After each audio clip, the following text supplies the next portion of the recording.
প্রতিটা মানুষের জীবনেই মায়ের জন্য একটা আলাদা স্থান থাকে, তবে সব মা কি সত্যিই সেই স্থানটির উপযুক্ত?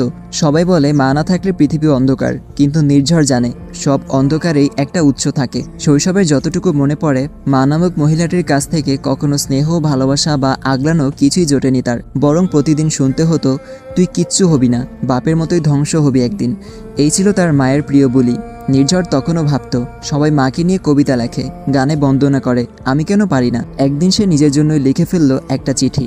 তুমি আমার মা, কিন্তু মায়ের মতো নাও। তুমি আমায় জন্ম দিয়েছ, তাতে আমার হাত নেই, কিন্তু ভালোবাসনি, আগলে রাখনি, মানুষ করনি, এতেও আমার কোনো দোষ নেই। তাই আমি তোমায় ক্ষমা করতে পারবো না কখনো, কারণ তোমার অনুপস্থিতি থেকেই আমি পাথরের ন্যায় মানুষ হয়েছি।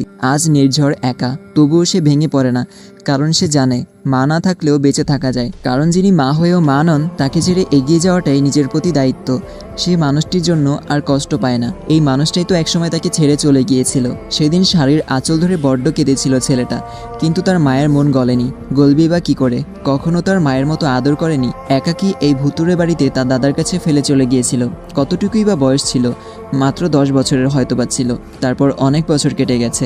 নির্ঝরের 21 বছর হয়েছে। সেই মহিলা আবার ফিরে এসেছিলেন, শুধু একটা অনুরোধ নিয়ে, আমি কখনো আর মা হতে পারবো না।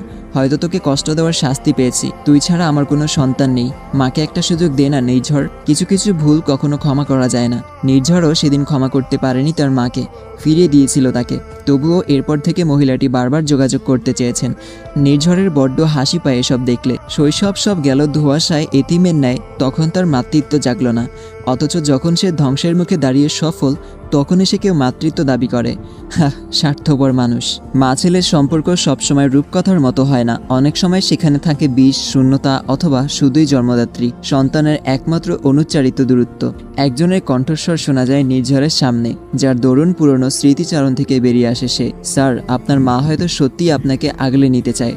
আপনি একবার সুযোগ দিয়েই দেখুন না। আপনার ভেতরে ছেলে মানুষটাও হয়তো মায়ের স্নেহ পেতে কাতরাচ্ছে। নির্ঝর রাগ দেখায় না, বরং শান্ত কণ্ঠেই বলে, আমি জানি আমার ভেতরে একটা ছেলে মানুষ এখনো রয়ে গেছে, যে এখনো মাঝে মধ্যে খুঁজে ফেরে একটা আঁচল, একটা হাতের ছোঁয়া, একটা কপালের চুমো। কিন্তু সেই ছেলেটাকে আমি বহু আগেই কবর দিয়ে এসেছি। তার কবরটায় কোনো নাম ফলক নেই, শুধু কষ্ট জমা ধুলোবালি। আমি এখন শক্ত, আমি এখন নিঃশব্দ, আমি এখন এমন একজন যে শিখে গেছে ভালোবাসা না পেলে কঠোর হতে হয়, মায়া না পেলে পাথর হতে হয়। প্রতি উত্তরে লোকটি আর কিছু বলার সাহস দেখায় না, কারণ নির্ঝরের সঙ্গেই তার বড় হওয়া। সে জানে কতটা ভেঙেছে ছেলেটা। অন্যরা হয়তো ভাবে নির্ঝর বড্ড পাষাণ, তবে সে তো জানে এই নির্ঝর ভেঙেছে বহুবার। নির্ঝরের মায়ের মতো নয়, বরং বিথি বেগম আর নীলিমা বেগম যেন তার একেবারেই উল্টো সত্তা। তাদের চোখে সন্তান মানেই পৃথিবীর সবচেয়ে বড় ভালোবাসা, সবচেয়ে বড় দায়িত্ব। তারা শুধু সন্তানের জন্য স্বপ্ন দেখেন না, প্রয়োজনে নিজের স্বপ্ন বিসর্জন দিতেও একটুও দ্বিধা করেন না। সন্তানের মুখের একটুখানি হাসির জন্য, তার নিশ্চিন্ত নিঃশ্বাসের জন্য তারা কত কিছু যে নিঃশব্দে সহ্য করে যান। সেই ভালোবাসা কোনো শব্দে, কোনো সংজ্ঞায় বাধা যায় না। একজন মা ঠিক এমনই হওয়া উচিত, যার ভালোবাসা সন্তানের আশ্রয় হয়, যার ছায়া সন্তানের রক্ষ কবচ হয়ে দাঁড়ায় সব ঝড়ঝাত্রার মুখে। অনামিকা একটু চুপ করে থেকে নরম গলায় জিজ্ঞেস করলো, আম্মু মামনি, আমাদের বাড়ি থেকে কি কখনো কেউ কোনো ছেলে হারিয়ে গিয়েছিল? নীলিমা বেগম মৃদু হেসে বললেন, না তো, কেন বলতো? তোর আবার কি মনে দরকার? বিথি বেগম হেসে উঠলেন, তোর কাজিন বিয়ে করার ইচ্ছা থাকলে আগে বলতি, আমি তাহলে তোর সাথেই বর্ষণের বিয়ে ঠিক করে ফেলতাম। অনামিকা মুখ ভার করে বলল, আমার একটা ছোট্ট প্রশ্নকে তোমরা কোথায় নিয়ে গেলে বলো তো? নীলিমা বেগম মেয়ের মাথায় স্নেহ ভরে হাত বুলিয়ে বললেন, কি করব বল, মেয়ের বিয়ের বয়স হলে মায়েদের মাথায় এমন সব কথাই ঘুরতে থাকে। অনামিকা মুচকি হেসে বলল, আমি বুঝি তোমাদের খুব আদরের? বিথি বেগম হেসে বললেন, শুধু আমাদের না, তুই হলি এই বাড়ির একমাত্র আদরের মেয়ে, আমাদের পিচ্চি প্রিন্সেস। অনামিকার ঠোঁট উল্টে বলে উঠল, আমি তো বড় হয়ে গেছি, তাও কেন তোমরা এখনো পিচ্চি বলো? প্রতি উত্তরে দুজনেই হাসলেন। তাদের মেয়েটা যে এখনো তাদের চোখে সেই আগের মতোই, ভীষণ আদরের, ভীষণ আপন বাচ্চা মেয়ে। আজকের কনসার্টটা ছিল বর্ষণের জন্য স্পেশাল। হল জুড়ে মানুষের গলা ফাটানো চিৎকার, আলো ছায়ার ভিড়ে তার গানের প্রতিটি শব্দ যেন শ্রোতাদের হৃদয়ে সেধিয়ে যাচ্ছিল। তবুও সেদিন বর্ষণের মনটা খালি ছিল, যেন কিছু একটা ঘটবে, একটা ঝড়, যেটা শব্দ এখনো শোনা যায়নি, কিন্তু আসবেই। কনসার্ট শেষে ফ্যানদের সঙ্গে সেলফি তুলতে, অটোগ্রাফ দিতে দিতে ক্লান্ত হয়। বর্ষণ একা একাই গাড়ির দিকে এগিয়ে যাচ্ছিল। ঠিক তখনই পেছন থেকে একটা চাপা আওয়াজ, ধরাধরি গন্ধে মাথা ঝিমঝিম। এক ঝটকায় কালো হুড তার মাথার উপর। আর জ্ঞান হারানোর আগের মুহূর্তে শুধু একটা কথাই কানে এসেছিল, সিঙ্গার মানুষকে চুপ করিয়ে রাখতে বেশি কিছু লাগবে না। বর্ষণ চোখ খুলল একটা অন্ধকার ঘরে। ঘরের মধ্যে ছড়ানো কিছু ইলেকট্রনিক যন্ত্রপাতি, টেবিলের এক পাশে কফির গন্ধ আর আরেক পাশে বসে আছে ৩-৪ জন অচেনা মুখ। তাদের চোখে উপহাস, ঠোঁটে খিস্তি মাখা হাসি। লোকটা ধীরে ধীরে এগিয়ে এলো। তুই বর্ষণ, তাই তো? তোর গান আমরা শুনি না, কিন্তু তোর প্রভাব বড়ই বিরক্তিকর হয়েছে। আজকাল তোর একটা গান মানেই হাজার হাজার ছেলেপুলে একসাথে ছুটে আসা। এটার একটা দাম আছে রে সিঙ্গার। তোর জন্য আমাদের ভাই রিয়ানের গান তেমন কেউ শোনে না। বর্ষণ তাকিয়ে রইল, চোখ ঠান্ডা, মুখে কোনো ভয় নেই, গলার স্বর শান্ত অথচ তীক্ষ্ণ, যেমন তার গানের কথায় থাকে। তোরা ভাবছিস আমি শুধু গান গাই, তাই না। গান কাকে বলে জানিস? এটা কণ্ঠ না, আগুন। আর আমি আগুন গিলতে জানি, ছুঁড়ে মারতেও জানি। লোকগুলো একটু থমকে যায়। এই ছেলেটা তাদের ভয়ের ভিতর আটকে পড়েনি। তাদের প্ল্যান ছিল বর্ষণকে আটকে রেখে তার অপোনেন্ট সিঙ্গারকে এগোতে সাহায্য করা, কিন্তু বর্ষণের ভেতরের মানুষটা যে এতটা নিঃশব্দ তলোয়ার হয়ে বেরিয়ে আসবে তা তারা ভাবেনি। একজন ঠাট্টা করে বলে ওঠে, তোর মতো আবেগী আর্টিস্টদের দুয়ানার ধারালো কথায় কি আমরা ভয় পাবো? আমরা উল্টো তোকে ভয় দেখাবো। বর্ষণ ধীরে হেসে বলে, আমার চোখে ভয় নেই, আছে কেবল আগুন, যেটা একদিন তোদের পোড়াবে। তোরা ভুলে গেছিস, মানুষ যা হালকা ভাবে তাই সবচেয়ে ক্ষতিকর হয়ে ওঠে। ঘরের ভিতর হাওয়া কেমন যেন ভারী হয়ে ওঠে। আলো আঁধারের মাঝে বর্ষণের মুখে তখন আর কোনো সুর থাকে না, থাকে কেবল এক রকমের রহস্যময় হাসি। হুট করে বাইরে থেকে গুলির শব্দে সকলে সেই শব্দ অনুসরণ করে এগোতেই দেখতে পায় সামনে বর্ষণ দাঁড়িয়ে, মুখে বিকট হাসি। পরক্ষণেই পেছনে ফিরে তাকিয়ে তারা দেখতে পায় বাদন খুলে দাঁড়িয়ে আছে বর্ষণ, হাতে তার জ্বলন্ত সিগারেট। সামনে এবং পেছনে দুদিকেই একজন দাঁড়িয়ে। ব্যাপারটা কেমন অদ্ভুত লাগছে তাদের নিকট। একজন স্তব্ধ হয়ে বলে ওঠে, দুটো? পিছনের ব্যক্তি এগিয়ে এসে আচমকাই লোকটার গলা টিপে ধরে এবং কঠিন কণ্ঠে বলে, তোদের প্রথম ভুল আমাদের মাঝে আসা এবং দ্বিতীয় ভুল আমাদের এইভাবে দেখা। নির্ঝর কপট হেসে বলে, ডিরেক্ট উড়িয়ে দেই, কি বলিস? প্রতি উত্তরে বর্ষণ বাঁকা হেসে বলে, তোর কুমিরদের অনেকদিন পিওর মাংস খেতে দেওয়া হয় না, রাইট? সো প্রত্যুত্তরে নির্ঝর কিছু না বলে হাতের ইশারায় কয়েকজনকে ডেকে এদের নির্দিষ্ট স্থানে নিয়ে যাওয়ার উদ্দেশ্যে পাঠিয়ে দেয়। বর্ষণ নির্ঝর একেবারে মুখোমুখি দাঁড়িয়ে, দেখে মনে হবে যেন তারা আয়নার সম্মুখে দাঁড়িয়ে আছে। তাদের পোশাক থেকে শুরু করে সবকিছুই একরকম ঠেকছে। বর্ষণ বলল, এরা ভুল করে আসল জনকেই তুলল। ভাবা যায় কলিজা আছে, কিছু রহস্যের উন্মোচন না হওয়াই ভালো। নির্ঝর বাঁকা হেসে বলে, তোর ভাইনার রহস্য উন্মোচন করতে গিয়ে নিজেই রহস্য হয়ে যায়, সাবধান। বর্ষণ নির্ঝরকে মৃদু ধাক্কা দিয়ে বলে উঠল, তুই আসিস তো ক্লু সরানোর? তবে না করলেও হাজারো রহস্য লুকিয়ে আছে, একটা পেলে আরেকটা রহস্য সামনে আসবে। নির্ঝর বলল, যেখানেই জীবনের শুরুটা ভুল দিয়েই হলো, সেখানে আলাদা রহস্য থাকার কি জিনিস? বর্ষণ বাঁকা হেসে বলে উঠল, দে ওদের রহস্য উন্মোচনের লাইসেন্স। যারা রহস্য উন্মোচন করতে যাচ্ছে, আমিও দেখব এই বর্ষণের রহস্য কিভাবে ওরা উন্মোচিত করে। নির্ঝর বলল, ক্রিমিনালটা কি আমি নাকি তুই? আমি মানেই তো তুই, আবার তুই মানেই তো আমি। আজও বোঝা গেল না কে আসলে বর্ষণ। নির্ঝরই কি তার ছায়া, নাকি বর্ষণ এক দুর্বোধ্য প্রতিবিম্ব? তাদের পোশাক এক, গলা এক, চোখে একই আগুন, তবুও একটাকে দেখে আলো বললে ভুল হয়, আরেকটাকে দেখে অন্ধকার ছুঁয়ে যায়। হয়তো এই দুই পুরুষ, একই মুদ্রার দুই পিঠ। কিন্তু প্রশ্নটা থেকে যায়, এই মুদ্রা কে ছুঁড়েছে?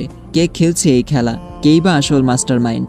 স্বামী স্ত্রী নামক সম্পর্কে আবদ্ধ হওয়ার পর মেয়েরা যতই বলুক আমি কেয়ার করি না, আমি এই বিয়ে মানি না, বাস্তবে নিজের স্বামীকে ঘিরে অন্য কোনো মেয়ের ছায়াও মেনে নিতে কষ্ট হয় তাদের। এটা শুধু হিংসে নয়, বরং এক ধরনের নিজের মানুষকে আগলে রাখার অধিকারবোধ, এক ধরনের নিঃশব্দ মায়া, যেখানে ভালোবাসা পসেসিভ রূপ নেয়, কখনো রাগে, কখনো কষ্টে, কখনো চোখের কোণে জমে থাকা অভিমানে। মায়ের ক্ষেত্রেও ঠিক এমনটাই হয়েছে। বর্ষণে দেরিতে ফেরা, না বলে কোথাও চলে যাওয়া কেমন ভাবিয়ে তুলছে তাকে। তাই তো আজ ঘরে ঢুকতেই ওড়না দিয়ে হাত পা বেঁধে বিছানায় বসিয়ে হাতে ঝাড়ু নিয়ে জেরা করা শুরু করে দিয়েছে।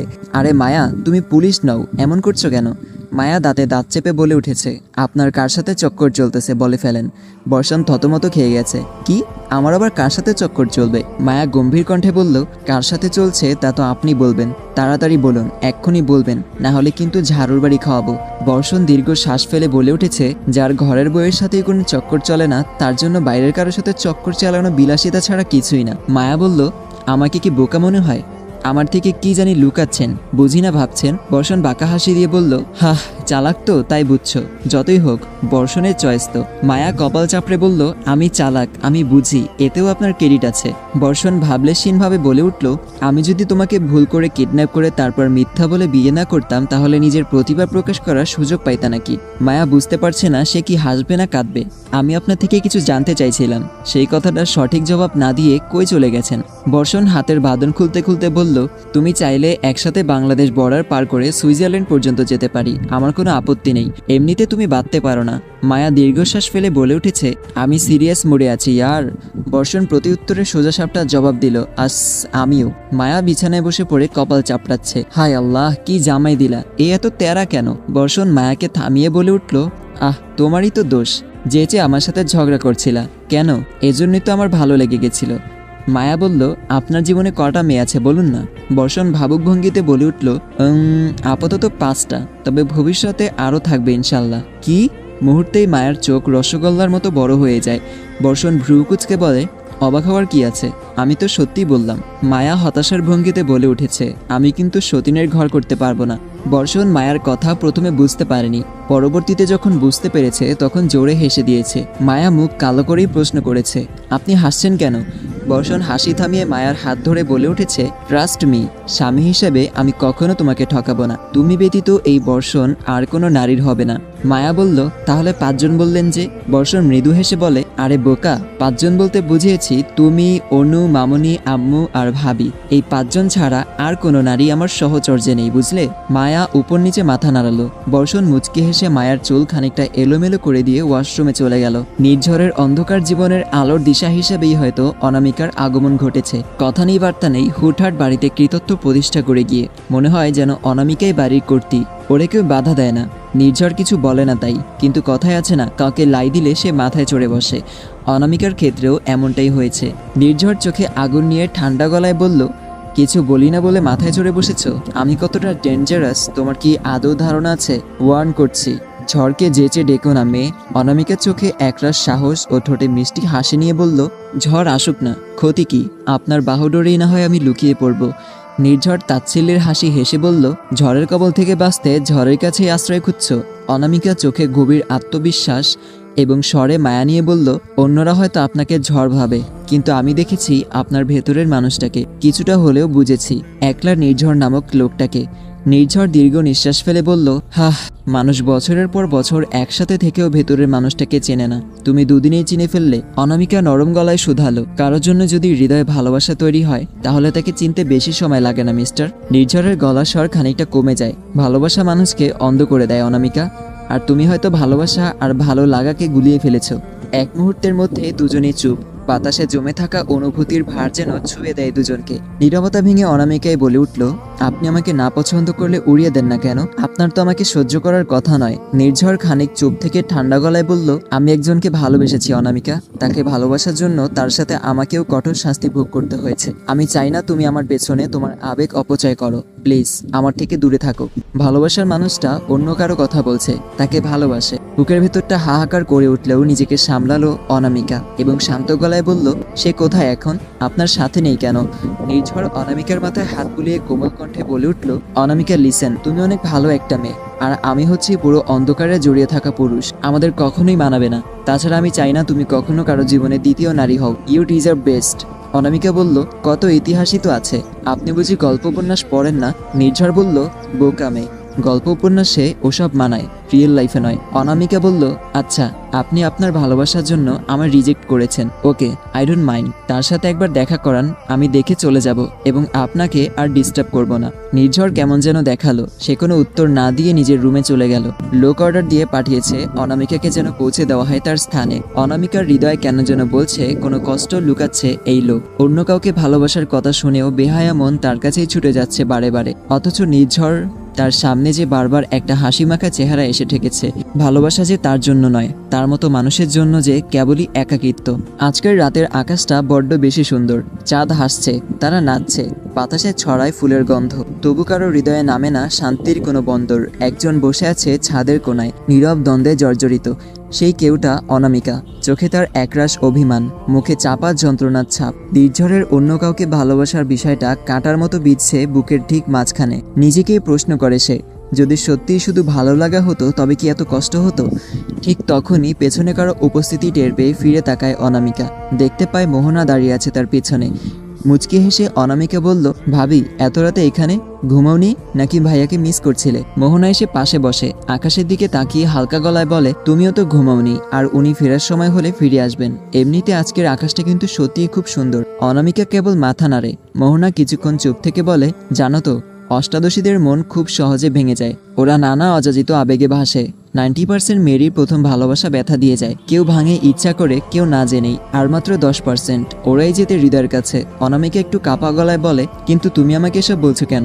মোহনা হেসে ওর মাথায় হাত রেখে বলল, তোমার ভাবি হিসেবে নয়, একটা বড় বোন হিসেবে বলছি। তুমি আমার ছোট বোনের সমবয়সী। তোমার ভেতরটার টানপোড়েন আমি বুঝতে পারি। আমি নিজেও তো একসময় এই বয়সে ছিলাম। অনামিকা থমকে যায়। তার চোখে যেন নিজের কষ্টের ছায়া ধরা পড়ে। মোহনা ওর হাত ধরে বলে, কোনোদিন ভেতরকার যুদ্ধকে নিজের বিরুদ্ধে যুদ্ধে পরিণত করো না অনামিকা। তোমার ভেতরের আলোটুকু নিভতে দিও না। মন খারাপ হবে, কষ্ট হবে, তবুও নিজেকে ভালোবাসতে শিখে ফেলো, কেমন? অনামিকা আস্তে করে মাথা নাড়ে। চোখে তার আবারও ভেসে ওঠে একটা অসম্পূর্ণ ভালোবাসার নীরব কবিতা। আজকের রাতের আকাশটা যেমন, ঠিক তেমনই অনামিকার মন। চাঁদের আলো আছে, তবুও কোথাও একটুখানি অন্ধকার জমে আছে। ভালোবাসা কি সবসময় একতরফা হয়, নাকি কারোর প্রতি গভীর টানি একান্ত নিজের হয়ে ওঠে? সে শুধু জানে সবাই ভালোবাসায় পূর্ণতা পায়, তবে কেন সে পাবে না? আসসালামু আলাইকুম গাইস, গল্পটা কন্টিনিউ করবো কিনা অবশ্যই কিন্তু কমেন্ট করে জানিয়ে দেবেন।